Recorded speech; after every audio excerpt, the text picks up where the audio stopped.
여기서 건강비책을 찾아보는 수라의 비밀 시간입니다.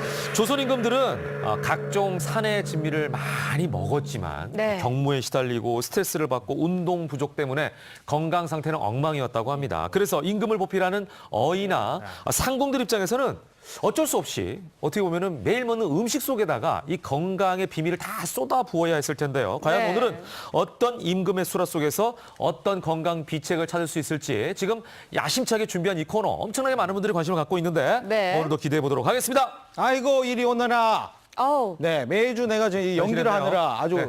힘들고 네. 네, 어쨌거나 이렇게 기대를 많이 하고 있기 때문에 그 네. 기대에 부응하기 위해서 내가 이번 주에도 온갖 서적을 다 뒤져서 여러분들 위해서 준비를 많이 했습니다. 일단 부담이 네. 좀 되긴 하지만 지금부터 오늘의 수라상의 주인공을 내가 그러면 공개를 해주겠습니다. 아니 네, 오늘은 뭐 안 하시나요? 수라상은 공개 안 일라라 하고 안 하시나요? 그렇습니다. 왜냐하면 이 수라상을 오늘 공개하자마자 네. 이 오늘의 주인공이 누군지 여러분들이 바로 눈치를 챌 수 있기 때문에 아. 오늘의 수라상을 공개하지 않겠습니다. 왜냐하면 네. 여러분들이 많이 언급을 했던 인물이고 굉장히 유명한 인물입니다. 그래서 일단은 혹시 네, 네 한번 뜯어보세요. 바로 가보겠어요. 자, 오늘 예상이 수라상의 되는데 주인공. 혹시 가나다라 마바사 타카차파 에이 에이 그렇습니다. 누군지 딱 보면 누군지 알겠습니까? 내가 이 정도까지 했으면 벌써 답 나온 거 아니에요? 그렇습니다. 그럼요. 조선의 바로 4대 임금이요. 바로 세종 2도요. 네. 여기에 대해서 우리 또 차상관이 또 정확하게 설명 좀 해주시죠. 일단 세종대왕은 한글을 창제하신 걸로 굉장히 그럼요. 유명하고요. 그와 더불어서 조선 초기의 기틀을 완전히 잡는 데 큰 역할을 하셨습니다. 네, 네. 그래서 우리나라에서는 이제 광개토 대왕과 함께 대왕이라고 하는 칭호가 굉장히 익숙한 맞아요. 왕이시고요. 네. 세종대왕의 탄신일이 5월 15일인데요. 네, 네. 이날이 바로 스승의 날입니다. 스승의 날을 이제 그 글을 그러네. 깨우치고 만들어주신 세종대왕의 탄신일을 큰 스승이 태어난 의도적으로 날이네. 예, 스승의 날을 만들었다고 합니다. 예. 그런 것도 그럴 것이 집현전이라고 네. 아시죠? 예. 책을 연구하는 기관을 따로 만드셨고 맞아요. 거기에 해시계, 뭐 물시계, 또 유교 사상을 또 발전시켰고요. 뭐 네네. 언어, 공학, 철학, 뭐 경제학 모든 분야를 예. 전부 다 한 단계씩 끌어올렸다라고 평가되고 있는 왕입니다. 그래서 예. 왕이 되기 위해서 태어난 자라는 평가가 있을 정도입니다. 송원장은 진짜 조선시대에 태어났으면 엄청난 미남 어휘로 알렸을 텐데. 그렇습니다. 그렇게 보면 또 우리 세종이 네. 정말 또 아까도 말했지만 한글로 굉장히 유명하지 않습니까? 그렇죠. 근데 그 한글보다도 더 사랑한 이것이 있다고 합니다. 네. 이게 뭔지 혹시 아시죠? 이게 조선왕조 실록만 보더라도 네. 어마어마하게 이 세종이 사랑하고 좋아했다는 것이 평가가 되고 있는데 네. 혹시 좀 가늠이 가시고 뭘 세종이 이렇게 뭐. 사랑했는지 책 아닐까요? 뭐 책. 햇벌레다 맞아. 이런 맞아. 별명도 있었던 것 같은데요. 책일 예. 수도 있고 내 생각에는 그 세종대왕이 아들 문종 바보였던 것으로 알고 있습니다. 아들 바보. 네. 근데 이 문종이 앵두를 따다가 주니까 세종이 너무 좋아했다는 얘기도 있어요. 세종이 아들도 좋아했고 앵두도 좋아했다. 이런 얘기는 다들 잘 모를 텐데 제가 일단 뭐 했어요. 일단은 김대감이 네. 굉장히 길게 얘기했는데 완전 땡이요. 예, 일단은 정답이 뭐냐면 여기 바로 붙어 있어. 너무 길게 조선왕조실록에서 얘기했네. 지금 굉장히 많이 건수가 지금 그 검색 기록이 있는데 세종이 무려 432건이나 검색을 했던 기록이 그러네요. 있어요. 성종이 예. 300건, 중종이 282건, 야. 세종이 432건. 세종대왕이 최고네요. 그렇소. 과연 432? 그게 뭔지 예. 밝혀주겠어. 야. 바로 뭘까요? 뭐라고 검색했을 때 이렇게 나올까요? 고기. 그렇소. 이 오. 세종하면 사실 이제 우리가 성군으로 많이 알고 있는데 네. 이 세종이 굉장히 어떤 편식을 많이 하고 고기가 없으면 수라상을 진짜? 쳐다도 보지 않을 정도로 땡깡쟁이였다라는 얘기가 있을 정도로 굉장히 고기를 사랑했던 그게 바로 세종이라고 할 수 있어요. 임금을 땡깡쟁이라고까지 이 작가가 써준 것이요. 예. 아, 그래요? 정확한 지적입니다. 예, 세종대왕이 대왕이라는 칭호를 받으시지만 음식적인 면에서는 엄마한테 맨날 혼났을 것 진짜? 같은 편식쟁이였습니다. 고기를 워낙 좋아한 것으로 알고 있는데요. 그 당시에 임금님들은 가뭄이 되면은 초가집에 살면서 네, 절식을 하고 그리고 오. 반성을 하면서 비가 오기를 기원했는데요. 네. 세종대왕은 이때도 고기를 드셨습니다. 그렇구나. 그리고 이제 그 아버지인 태종의 경우에서 네. 임종 때 이런 얘기를 하는데요. 네. 세종대왕, 즉 충령이 네. 고기를 좋아하니 내 상을 치를 때도 고기는 먹게 하라라고 유언을 남겼습니다. 이유는 그 당시에 임금님들은 선왕이 돌아가시면 3년간 고기를 먹지 않고 아이고. 그 기리는 그런 풍습이 있었는데요. 세종대왕은 이때도 고기를 먹어도 된다라고 할 정도로 이미 허락을 받았네. 허락을 받고 예. 그 정도로 이제 땡깡쟁이였습니다. 예. 근데 이제 차마 그럴 수는 없죠. 저 아버님 그러니까, 태종이 돌아가시고 3년 동안. 나서는 고기를 네. 끊으셨어요. 그래도 실제로. 효자인데. 예, 예. 고기를 이제 끊으셨는데 한 달 정도 이제 시간이 지나니까 얼굴이 파래지고 예, 금단 기력이 생각났구나. 너무 떨어지니까 네. 신하들이 이제 좀 고기를 드셔라. 아. 그렇게 지키지 마시고 드셔라 이렇게 얘기했는데도 네, 이게 네. 무슨 소리냐? 나는 네. 먹지 않겠다. 해가지고서는 다시 안 먹는다고 했는데 네. 시간이 거기서 조금 더 지나니까 허손병이라고 기력이 뚝 떨어지는 병에 걸리니까 아. 고기를 도저히 먹어야 되겠다. 네. 그래서 신하들이 계속 먹으라고 하니까 못 이기는 척 해서 어. 2달 만에 다시 고기를 드셨다라는 얘기가 있습니다. 네. 또 뭐 이런 얘기도 있더라고요. 이제 세종이 직접 농사를 지으러 가다가 갑자기 비에 고립이 되다 보니까 네. 너무 배고픔을 이기지 못하고 네. 소를 직접 잡아서 물에 넣고 끓였는데 그게 바로 설렁탕이다. 이런 뭐 설화도 있다고 하더라고요. 그렇습니다. 그래요? 일단은 예. 그 세종에 대한 이야기들이 굉장히 많습니다. 네네네. 굉장히 우리가 또 사랑하는 또 인물이고 했기 때문에. 네. 근데 이 세종이 사실은 한글도 만들었기 때문에 네. 책을 굉장히 좋아하고 그러다 보니까 책만 보고 움직이지 않았소이다. 아, 그리고 또 그러네. 거기는 또 얼마나 좋아했는지. 네. 그러다 보니까 이 세종이 우리가 알고 있는 그 만원적 지폐의 모습이라든지. 예. 어. 날렵하신데 거기는? 그렇습니다. 여기 나와 있는 이 어진의 모습과는 뭔가 정말 실제 모습은 다르다라는 아, 그런 그런 역사 얘기도 속 있어요? 기록이 있는데 그래요? 과연 재밌는 얘기네. 어떤 모습이었을지 네. 우리가 한번 상상을 하고 있는 얼굴과 예, 다르고 고기를 좋아한다고 하니까 네. 좀 그리운 거예요? 통통하시지 않았을까. 우리가 준비를 했습니다. 네. 과연 우리가 세종의 알고 있는 모습. 세종대왕 이미지를 망치지 마세요. 자 공개를 한번 해보겠습니다. 자 바로 야, 바로 이 모습이요. 아, 고기를 좋아했으니까. 또 운동을 굉장히 많이 하지 않았겠죠. 아, 예. 이게 가능성이 있나요? 그렇죠. 이게 보면은 아까 네. 그 모습은 누가 봐도 그러니까 비만의 모습은 사실 아닌데 예. 기록에 보면은 세종대왕이 이제 고기를 워낙 좋아하고 운동량이 많이 떨어져서 예. 네. 굉장히 좀 비만했다라는 기록들이 굉장히 많거든요. 예, 그리고 예, 예. 20대 때인 세자 시절부터 이미 당뇨병, 소가를 앓았다라는 기록들이 있는 예. 거를 보면은 그렇게 마른 모습이 아니라 약간 좀 후덕한 모습이지 않을까 하는 추측들을 좀 많이 하고요. 아하. 또 당뇨 합병증으로 인해서 이제 사망을 하고 시력을 잃게 되는데 54세에 돌아가시는데도 54세 자체도 굉장히 오래 살았다고 할 그래요? 정도로 어. 몸이 그렇게 좋지는 않으셨습니다. 네, 얘기를 듣다 보니까 이런 노래가 생각이 나네요. 고기 반찬, 나는 고기 반찬이 좋아. 어허 무엄하도다. 그만하시오. 어쨌거나 세종이 고기를 좋아한 건 사실이요. 이렇게 고기 반찬을 좋아하는 편식쟁이 하루에 4끼를 먹는 대식가였어. 그러다 보니까 네. 그 세종을 모시는 어이들의 가장 큰 숙제가 이 세종 아까도 이제 모습이 잠깐 공개돼 있지만 가장 큰 숙제가 세종의 다이어트를 책임지는 그런 그렇겠네요. 것들이 굉장히 중요했는데 어쨌거나 오늘은 어이와 수락관 나인들의 식재를 통하여 그의 비만을 치료하고자 했던 또 네. 세종의 수라상 우리가 네. 한번 전하의 다이어트 식단을 한번 만나보도록 하겠습니다. 예. 식단 들라라.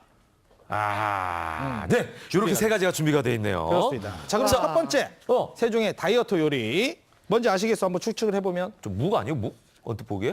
묵, 네. 팥 같기도 하고요. 팥 같기도 하고 네, 언뜻 저게 보기에. 바로 구선왕 도고라는 네. 9가지의 한약재가 아, 진짜? 뭉쳐져 있는 바로 떡이요. 예. 네, 이게 바로 세종대왕의 가장 대표적인 다이어트식으로 지금 알려져 있는데 우리 네. 차사관이 또 설명을 해주겠어.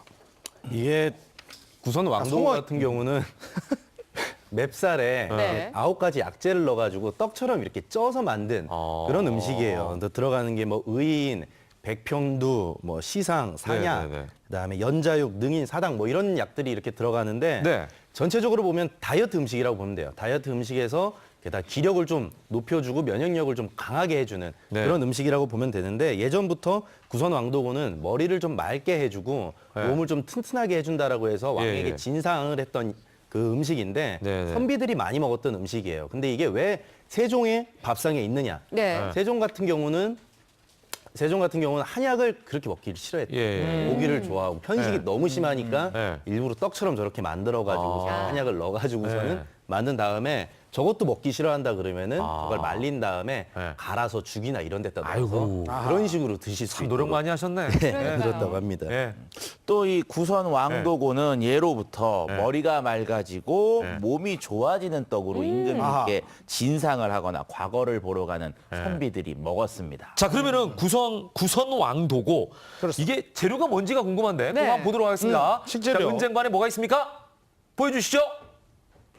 자 이것은 아, 바로 이게 뭐예요? 의인과 복령이요. 아, 오, 의 의인과- 공룡은 들어봤는데 의인은 뭐죠? 사람 이름 아니에요? 예, 의인은 율무입니다. 율무. 율무. 아, 율무처럼 먹는 율무인데 예. 쉽게 율무 같은 얘기하지. 경우는 이제 먹으면 포만감을 주고 예. 또 붓기를 빨리 빼줘요. 그래서 현재에도 한약에도 이제 다이어트 처방으로 많이 또 사용되는 네. 그런 약이거든요. 네, 그 네, 네. 목련 같은 경우도 붓기를 좀 빼주고 심신을 좀 안정시킬 수 있는 약이다. 네, 네. 지난번에도 그렇게 보시면 나왔었죠. 됩니다. 그러네. 예. 그래서 그 영조의 장수 비결 우리가 이제 복령버섯이 네. 중요하다고 했는데요. 그 동의보감의 표현에 의하면 이 복령버섯은 먹었을 때 포만감을 오래 느끼게 해서 아하. 붓기, 즉 음식에 대한 그 요구도를 떨어뜨린다 했으니까 현대말로는 다이어트 재료로 네. 참 좋다라고 오. 말씀드릴 수가 있습니다. 자, 두 번째 보겠습니다. 두 번째는 어떤 음식인가요? 궁금한데요. 약간 뭐죠? 떡국 같은 그러네. 느낌도 있는데요. 그렇습니다. 떡국이 맞수이다. 오. 근데 네. 이게 그냥 일반 평범한 떡국이 아니라 네. 바로 암꽁의 뼈를 우려서 육수로 만든 어떻게 보면 꿩 떡국이다. 꿩 육수 떡국이다. 그럼 식재료를 한번 확인해 볼까요? 확인해 볼까요? 네. 자, 은뚜껑을 열어주시면 그러네. 이게 꿩이라고 얘기 안 했으면 닭이 있나 이렇게 생각했을 텐데 이게 꿩이군요. 세종대왕의 소갈증은 유명하죠. 네. 소갈증 같은 경우는 지금 현재 이제 당뇨라고 보면은 좀 이렇게 비슷한데 옛날에 중국에다가 소갈을 갈증을 좀 치료할 수 있는 처방이 뭐냐라고 물어볼 정도로 소갈이 좀 심했다라고 얘기를 합니다. 근데 이제 꿩 같은 경우는 기본적으로 지방이 그렇게 많지가 않고 네. 좀 약간 텁텁하고 좀 질긴 육질에 가지고 있어서 단백질 섭취하는데 나쁘지 않으면서 네. 지방이 많지가 않으니까 네. 담백하구나. 꽁을 통해 가지고서는 네. 좀 식사를 할 수 있도록 네. 이렇게 했다고 합니다. 예, 마지막 세 번째 한번 보겠습니다. 자, 세 번째 음식은 뭔가요? 요거 팥죽이죠. 팥죽 아니에요? 그렇소. 이거는 뭐 식재료가 궁금하네. 그냥 예. 팥이 아니겠죠? 숨길 것도 없이 팥 맞소. 아, 팥 맞아요? 팥이요. 특별한 팥 아니야? 팥죽인데 그냥 팥이요. 이건 꽁 들어가지 않았어. 그런데 이 팥에는 또 숨겨진 비밀이 있는데요. 네. 임금님이 받는 수라상에는 언제나 흰쌀밥과 네. 그 옆에 팥 물밥이 같이 있었습니다. 그래서 두 가지 중에 하나를 선택해서 드시라고 네. 되어 있는데요. 과거 조선 시대는 음양 오행설에 의해서 네. 붉은색을 띠는 팥은 양을 상징해서 그 붉은색을 먹어주면 귀신이 안 들어온다. 병에 걸리지 않는다라는 네. 그런 생각이 있었습니다. 예. 그래서 병을 치료를 하고 계시는 임금님들의 수라상에는 팥물밥 예. 또는 팥죽 같은 것들을 올리지 않았을까 예. 생각이 됩니다. 차 교수님, 우리가 조선시대 아니니까 마인드라고 해도 됩니다. 이 말로 바꾸시려고. 아니 그러니까 우리가 이 시간만 되면 말을 어떻게 해야 될지 너무 부담이 되고 사관이 된 걸로 지금 막 빙의하셔가지고 말도 느려지고. 우리 좀 편하게 해주면 이제 편하게 하면 좋을 것 같습니다. 저희가 그 옛날 그 세종대왕의 그 다이어트 식단을 제가 살펴보고 있습니다. 세 가지가 나왔는데 네. 이제 이거를 현대적으로 물론 그렇소. 이게 나온 것들이 현대에서 우리가 먹을 수 있겠지만 네, 어떻게 이거를 활용하고 요리할지 그렇죠. 이게 이제 궁금한 거 아니에요? 그렇습니다. 예. 중요한 건 이제 이걸 현대식으로 우리에게 얼마나 네, 잘 네. 적용하느냐가 중요한데 네. 그래서 오늘은 특별하게 직접 요 요리를 이 자리에서 한번 만들어보는 아, 그래요? 시간을 가져보도록 하겠습니다. 네. 그래서 수락관 나인을 지금 직접 이 자리에 모셔보도록 수락관 나인 들어와라. 넘어온 거예요? 그렇습니다. 최은주 나인이시네. 이 나이는 이제 아서 수라를 보시죠. 책임진 최은주 네. 상궁이요. 예. 반갑습니다. 예. 그 시대 그거 없어서 그만해. 자, 준비됐어. 네, 예. 어떤 요리를 준비하셨는지 궁금합니다. 네, 제가 오늘 준비한 요리는 코스코스라는 요리인데요. 북아프리카 지역의 전통 요리 중에 하나예요. 코스코스는 밀가루를 좁쌀 모양으로 빚어서 예. 뭐 익힌 다음에 라임즙이라든지 아니면 올리브유하고 섞어서 샐러드로 먹기도 하고요. 예. 고기랑 곁들이기도 하고. 진짜 전통과 현대의 조화인데요. 네. 조선시대 얘기하다가 갑자기 코스코스가. 그렇소. 아 이거 말투도 좀 이렇게 하시오. 아니, 그냥. 미안하오. 네. 그래서 그 코스코스 네. 요리법을 응용해서 네, 네. 오늘은 이 팥하고 율무를 이용해서 통곡물 샐러드를 한번 만들어 볼 거예요. 아하. 네. 자, 해주시죠. 네, 한번 스타트를. 자, 어떻게 합니까? 네, 먼저 이 꿩고기를 좀 네. 먹기 좋은 크기로 잘라줄 건데요. 이렇게. 꿩고기가 꿩고기를. 준비되었어. 예. 네. 꿩고기 요즘에 많이들 드시니까. 그죠? 맞아요. 꿩 만두도 있고. 아, 그렇소, 꿩이 뭐 그렇소. 특별한 식재료는 아니에요. 그렇소. 그런데 되게 담백하다고 하니까 한번 활용하시면 좋을 것 같네요. 네, 아무래도 지방질이 좀 적고요. 닭고기보다 좀 선홍빛을 더 많이 띠는 게 아. 특징이에요. 그러네요. 예. 닭고기보다는 빨갛네요. 뭐꿩 대신 닭이다 이런 얘기도 있지 않소. 예. 그러니까 꿩고기를 닭고기보다는 더 쳐줬다는 얘기죠. 아 그렇죠. 예. 그것도 있고 옛날 떡국에는 꽁고기를 쓰다가 아. 이제 닭이 많이 잘 사육이 키워지면서 되니까. 사육이 되면서 네. 닭으로 바꿨다. 아. 그래서 꽁 대신 닭이다. 그런 라는 말이 대신. 생겼다는 예. 얘기도 있습니다. 예, 우리 최 나인께서 말씀을 많이 하셔야 저희가 말이 네. 네, 꿩고기에 혹시 모를 누린내가 있기 예. 때문에 네. 소금이랑 후추, 청주를 밑간을 좀 해줄 거예요. 아. 네. 오. 그 접시 좀 주시겠사옵니까? 이거 말입니까? 네. 잘하는구려. 아, 이거? 네, 그것 좀 주시겠습니까? 아, 여기 있습니다. 예. 고기를 오늘 좀 그 담고요. 첫 생방송이라고 떨린다 그러시더니 잘하는구려. 네, 제가 첫 예. 생방송이라서 좀 떨리긴 하는데요. 여기 소금이요? 네, 소금, 후추, 소금 후추. 네, 밑간을 간을 좀 해야 해주시고. 되는군요. 그렇죠. 고기에는 모든 고기는 밑간을 해주신 다음에 요리를 하셔야 네. 나머지 잡내도 없어지고. 네, 누리내도 잡고요. 이건 뭐? 이건 청주예요. 청주. 청주가 없으실 경우에는 집에 어제 드시다 남은 소주나 소주. 소주. 화이트 와인 이런 예. 거 넣어주시면 돼요. 누구나 다 술을 먹지는 않는다. 마치 너무 집에 제 가 기준으로 있는 얘기했나 봐요. 것처럼. 네. 네. 이렇게 조물조물 이렇게 네. 약간 밑간을 해주시고요. 네. 네. 팥이랑 율무는 사실 삶는 시간이 너무 오래 걸려요. 예. 이거 여기서 삶으려면 생방송이 다 끝나기 때문에 네. 제가 어저께부터 미리. 불려와서 네, 오늘 스튜디오에 지금 아까 나왔던 재료들을 다 활용하시는 거예요, 네, 그죠? 맞아요. 팥과 유물을 이제 또 섞어. 40분에서 1시간 가량 익혀주네요. 네, 팥은 사실 40분 이상 익혀야 좀 팍 익는데 오늘은 좀 식감 때문에 네. 30분보다 조금 적게 27분 정도 익혔습니다. 아니, 그래서 네. 최상국 우리가 성격 급하니 이제 빨리빨리 하면 좋겠어. 네.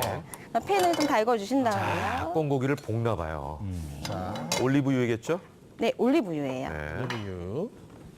이제 조선시대 때는 뭐 콩기름을 썼겠습니다만. 조선시대에도 빨리빨리. 콩기름은 없었어요? 예, 참기름, 들기름 이런 거. 아하.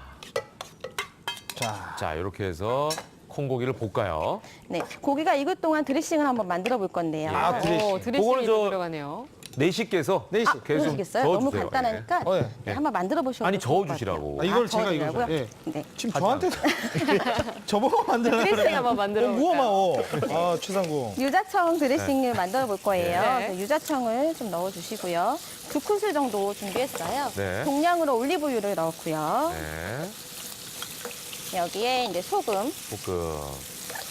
후추. 예. 뭐 재료들을 기호- 다 이제 자막으로 확인하시면 됩니다. 자막으로 나갈 거예요. 기호에 따라서 꿀이라든지 아니면 레몬즙을 좀 첨가하셔도 좋습니다. 예. 최상국 이게 기름이 많이 튀는데 원래 이렇어? 네, 원래 그렇죠. 네. 지금 이제 자막으로 그 재료들은 다 확인하시고 이렇게 해서 유자청 드레싱을 만들면 됩니다. 근데 이게 꼭 유자청 드레싱이어야만 하나요? 다른 추천해 주실 드레싱도 있을까요? 네, 유자청도 좋은데요. 아니면 뭐 플레인 요거트라든지 네. 고기가나 곡물이 들어갔기 때문에 연유를 넣어서 해주시는 게 좋아요. 네. 그런 드레싱도 사용할 수가 있어요. 예. 그래서 꽁고기가 담백하니까 거기에 약간 새콤하면서 이런 맛이 나는 유자청 괜찮을 것 네, 같아요. 맞습니다. 있을 것 같아요. 네. 제가 이제 콩고기가 익어가고 있습니다. 네, 여기 있어. 네. 자, 팥과 율무, 꽁고기, 궁합은 잘 맞습니까, 차사관? 일단은 맞습니다. 아, 왜냐하면은 그 팥은 두류로 분류가 되고요. 네, 네. 그다음 율무는 곡류, 그다음에 이제 꽁고기는 육류이기 때문에 네. 겹치지가 않아서 영양적 균형이 맞다고 할 수 있습니다. 네. 야, 지금 이 향기가 꽁 요리 향기가 아주 고소하오. 꽁도 육질이 좀 부드러운 고기이기 때문에 네. 아주 뭐 오랫동안 볶으실 필요는 아, 없어요. 네, 금방 익기 때문에요. 예. 살짝 볶은 다음에 그 다음이 궁금합니다. 요거 네. 어떻게 처리하실까요, 마무리를? 그 다음에 접시. 고기가 조금 익을 사이에 네. 팥하고 율무를 네. 좀 넣어서 예. 팥 율무. 네, 보통 팥, 이제 율무. 팥도 많이 먹고 율무도 많이 먹는데 팥 율무를 섞는 경우는 잘 못 봤어요. 그렇죠. 네. 요거는 뭐 파프리카. 예. 네, 아무래도 단백질이 많은 재료가 있어서 제가 네. 파프리카 비타민을 좀 넣었어요. 아하. 파프리카를 좀 썰어 넣고요. 파프리카를 넣고 네, 여기에도 소금. 소금. 소금은 이제 간은 조금씩 다 들어가네요. 그렇죠. 모든 네. 재료에 골고루 들어가야 돼요. 네. 후추. 후추도 약간 들어가고. 올리브유도 살짝 올리브를 섞어서. 올리브유. 예. 그렇게 해서 한번 섞어주세요. 섞어요. 섞고. 예. 너무 간단해요. 한 끼 그러네요. 식사 대용으로도 오. 너무 훌륭하기 때문에 거기 이제 한번 만들어 올리브유 보세요. 대신에 발사믹 식초를 좀 섞어도 괜찮을 것 같네요. 뭐 살짝 섞으셔도 네네, 괜찮아요. 네. 그래서 그릇에 담습니다. 네. 아, 요것을 그냥 그릇에다가. 저게 지금 샐러드인 거죠? 네, 거의 샐러드예요. 그냥 먹으면. 네. 네. 여기에 구운 꽁고기를 좀 올려주고요. 예. 그럼 꽁고기를. 네. 야, 딱 봐도 다이어트 식단 아우, 같아요. 이 샐러드만 먹어도 사실은 다이어트에 도움이 되지 않을까 이런 생각이 들어요, 송 원장님. 그렇죠. 네. 이게 지금 보면은 아. 고기도 들어있고 뭐 야채도 이렇게 들어있는데 고기 네. 같은 경우는 지방이 많지가 않은 고기고 네. 그다음에 율무도 먹으면은 이제 배가 좀 많이 차고 네. 팥 같은 경우는 붓기도 많이 예. 빼주니까 딱 다이어트로 아침에 좋은 먹으면 딱 샐러드라는 좋을 것 괜찮네요. 같아요. 우리 저 최은주 씨, 네. 요거 이제 맛있게 요리가 됐는데 저희는 시식을 한번 해보겠습니다. 여기에 추가적으로 좀 아침 먹을 때 좀 곁들일 수 있는 그런 메뉴 같은 것도 더 있을까요? 저희는 먹는 동안 좀 자, 소개해 주시죠. 진짜. 네, 이게 다이어트 식단으로도 굉장히 좋은데요. 네. 네. 살찌 걱정이 좀 덜하신 분들은 뭐 그 통곡물 식빵이라든지 빵을 좀 곁들여서 드시면 아침 네. 대용으로 굉장히 든든합니다. 자, 일단 저희가 한번 맛을 볼게요. 네. 꿩고기, 이 이름을 뭐라고 해야 되죠? 요리를 정확하게? 통곡물 꿩고기 샐러드. 통곡물 꿩고기 샐러드. 샐러드. 맛이 어떻소? 굉장히 일단 담백하고 네. 닭고기와 달리 좀 씹는 식감이 좋아요. 굉장히 저는요 달콤하고 새콤한 맛이 일품이네요. 드레싱으로 오는 유자청을 이용했기 때문에 새콤달콤한 맛이 있을 거예요. 그리고 꿩고기는 다져가지고 항상 만두에 넣은 것만 먹어봤는데 네, 큼직큼직하게 먹으니까 또 다른 식감이 있어서 저한테는 딱인데요. 네. 자, 아무쪼록 네. 건강을 책임질 수 있는 이 요리 여러분께서 한번 해보시면 좋을 것 같습니다. 오늘도 수라의 비밀 정보 감사합니다. 감사합니다.